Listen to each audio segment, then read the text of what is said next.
Я думаю, что первым делом надо обращать внимание на серьезность человека, на ответственность, на возраст, чтобы он не был как бы младше вас, чтобы, я думаю, первым делом надо обращать на серьезность, потом на ответственность, вот, и чтобы самое главное, чтобы он смог стоять за своими словами, чтобы, знаете, не сказал, я тебе куплю, а потом пропал.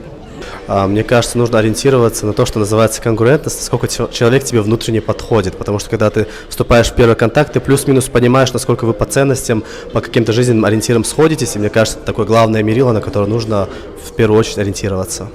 Во-первых, чтобы была богобоязненность и у мужа, и у жены. Во-вторых, чтобы доверяли друг другу, потому что без доверия, как говорится, нет и любви.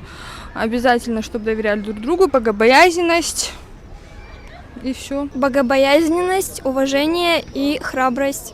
Он должен быть высоким, он должен быть кавказской национальности внешне, и он должен быть голубоглазым. В первую очередь это, конечно, богобоязненность. Во вторую очередь человек, максимально соблюдающий обычаи и традиции нашего народа, не противоречащие религии в первую очередь, да, там адеп, намыс, өзден адеп. В третью очередь, наверное, это будет наша психологическая совместимость, ну и, наверное, внешность тоже будет, конечно, не на последнем месте, ибо в первую очередь все начинается с этого, и без этого мы уже не хотим узнавать человека далее. Для создания семьи, чтобы семья была, дети были.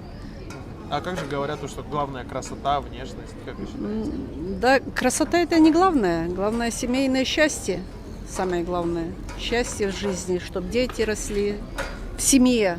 Не так просто, чтобы и отец, и мать как-то, как вам сказать, удачная семья, чтобы была. По нравственности, по религиозным ценностям, по тому, как ты на нее смотришь, и по тому, как смотрит она на тебя.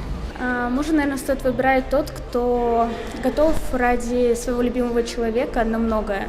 Дарить внимание, заботу. То есть, чтобы жена чувствовала себя нужной этому человеку. Мне важно, чтобы у него было доброе сердце, чтобы он был богобоязненным и, в принципе, чтобы был хорошим человеком.